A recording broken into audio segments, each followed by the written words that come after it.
Assalamualaikum warahmatullahi wabarakatuh. Saya Muhammad Iqbal Aziz, NIM 1521136. Di sini saya akan melanjutkan penjelasan yang saya pahami tentang kisos dan diyat serta reformasi dan positifikasi hukum Islam di Indonesia.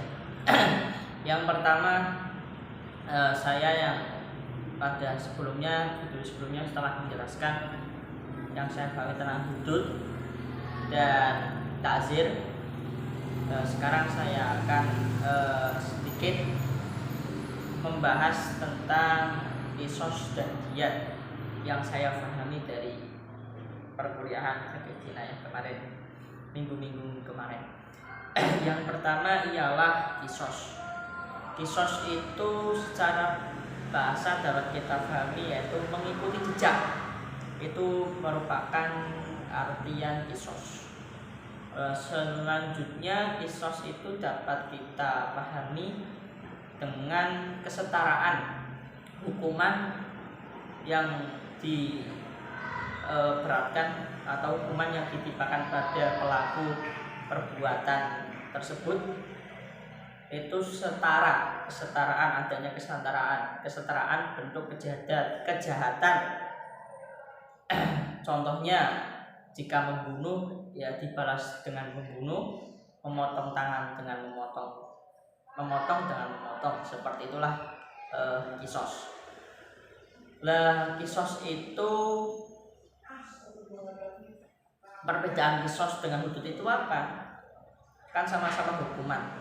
Persamaannya itu sama-sama bentuk hukuman.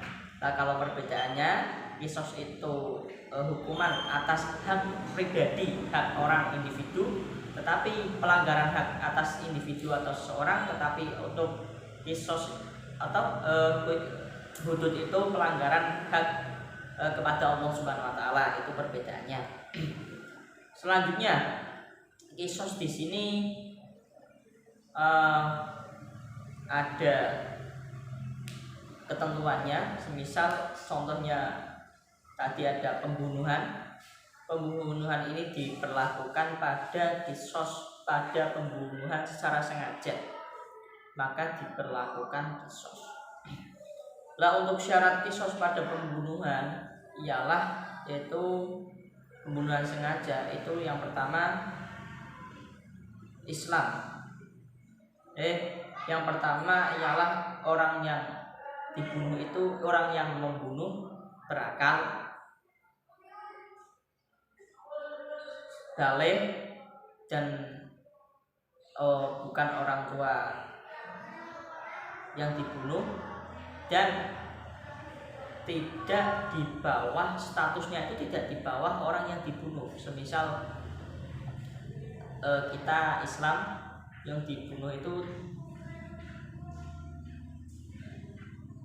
ya semisal di bawahnya itu ya kafir, seperti itulah. Pada intinya syarat kisos pada pembunuhan itu adalah baligh, berakal. Orang yang membunuh itu baligh, berakal, dan bukan orang tua, bukan orang tua dari yang dibunuh, dan tidak di bawah status diri pembunuh. Yang pembunuh itu tidak di bawah dengan si pembunuh. Selanjutnya ketentuan kisos, memotong. Nah, syaratnya itu memotong anggota itu syaratnya yang pertama ya sama-sama anggota yang dipotong. Semisal motong kanan ya yang dipotong tangan kanan, juga sebaliknya tangan kiri, kaki kanan yang dipotong, kaki kiri juga kaki kiri. Dan dua anggota yang dipotong itu salah satunya tidak bermasalah atau masih berfungsi, sebab kondisi sehat dari anggota itu merupakan syaratnya kisos diberlakukan.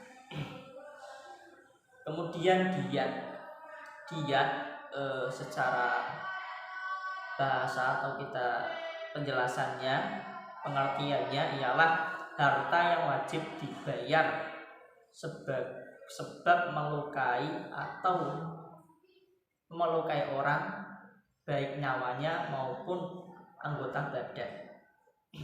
Nah itu dia terbagi menjadi dua, diyat mughaladah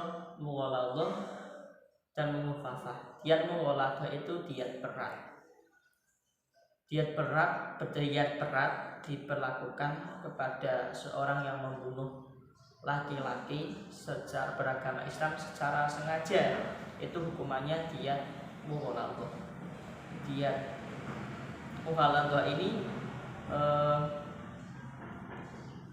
itu hukumannya, diyatnya, dendanya itu membayar 100 ekor unta. 100 ekor unta dibagi menjadi 3 golongan. Yang pertama adalah 30 ekor unta hikoh, yang kedua 30 ekor unta jaza'ah, yang ketiga adalah 40 ekor khalifah. 4 khalifah itu dapat kita pahami sebagai unta yang hamil. Itu diyat yang diberlakukan, diyat mughaladah yang harus dibayar pada diyat mughaladah. Yang kedua diyat mukhafafah yaitu berat, diyat ringan. Diyat ringan juga ini sama-sama membayar unta 100 ekor, tetapi dengan perincian dibagi menjadi 5. Yang pertama 20 ekor unta hikoh, 20 jaza'ah unta jaza'ah, 20 ekor unta bintu labun, 20 ekor ibnu labun, dan 20 ekor bintu mahot. Itu. Nah, jika tidak ada unta gimana cara membayarnya? Menurut kaul qadim atau kaul yang lebih dahulu itu bisa dibayarkan kalau menggunakan emas itu membayar 1000 dinar emas.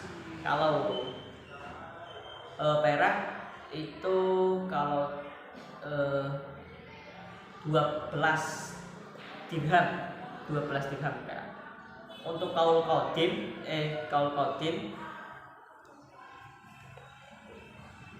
kaul jadid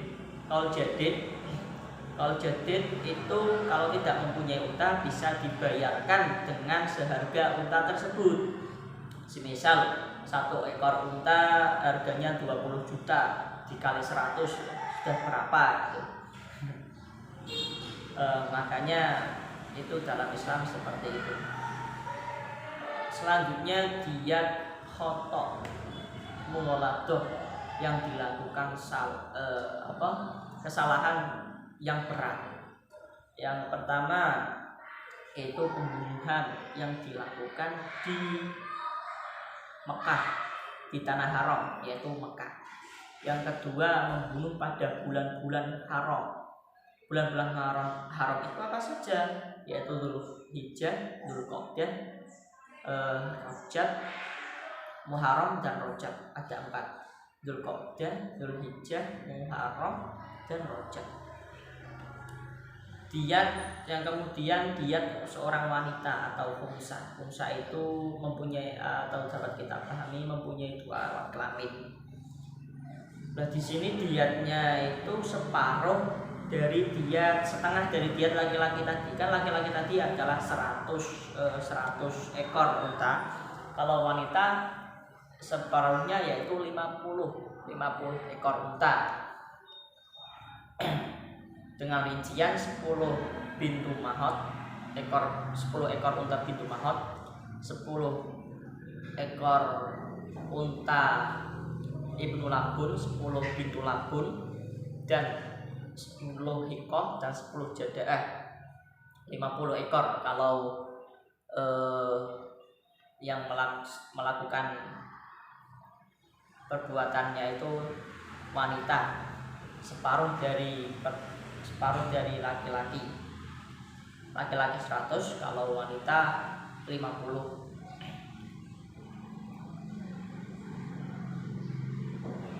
selanjutnya adalah diat bagi melukai anggota badan.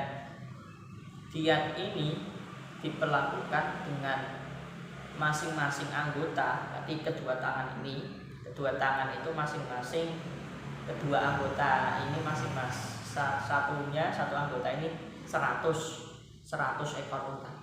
Kalau yang dipotong tangan kanan, ya kalau diatnya setengahnya berarti 50. Kalau kiri ya juga 50. Sebaliknya kedua kaki sama seperti itu. Contoh lagi kedua telinga itu adalah 100 ekor. Kalau salah satunya itu 50 ekor unta. Itu mengenai kisos dan diat. Selanjutnya reformasi dan positifikasi hukum Islam di Indonesia. Bahwasanya hukum Islam di Indonesia itu berkembang dari masa-masa setelah penjajahan sampai sekarang. Banyak dapat kita ketahui banyaknya munculnya kasus-kasus baru atau masalah-masalah baru yang disebabkan oleh faktor-faktor sosial budaya dan lain sebagainya, sehingga perlu adanya reformasi dan positifikasi hukum Islam di Indonesia. Pada dasarnya Islam itu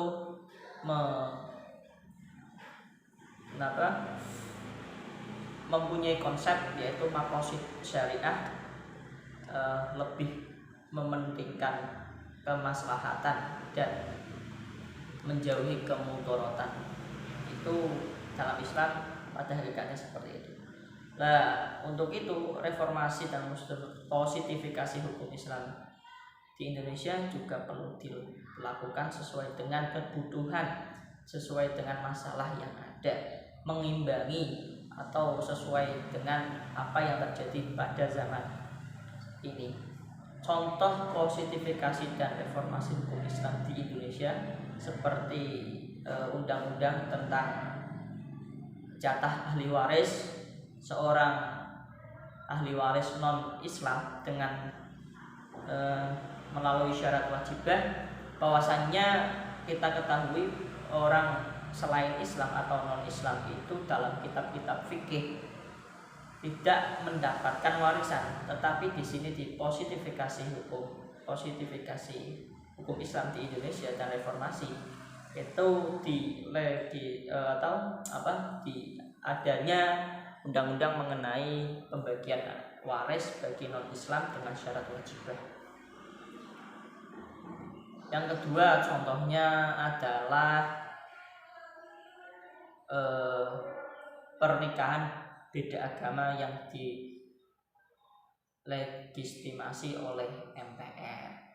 Mungkin itu saja penjelasan dari saya yang saya pahami mengenai baik hudud dan ta'zir, diyat dan kisos. Mohon maaf atas segala kehilafan, kekurangan. Secara hakikatnya kebenaran adalah dari Allah dan kesalahan murni dari saya. Wallahul muwaffiq. Terima kasih saya mengucapkan wallahul muwaffiq ila aqwamit thoriq. Wassalamualaikum warahmatullahi wabarakatuh.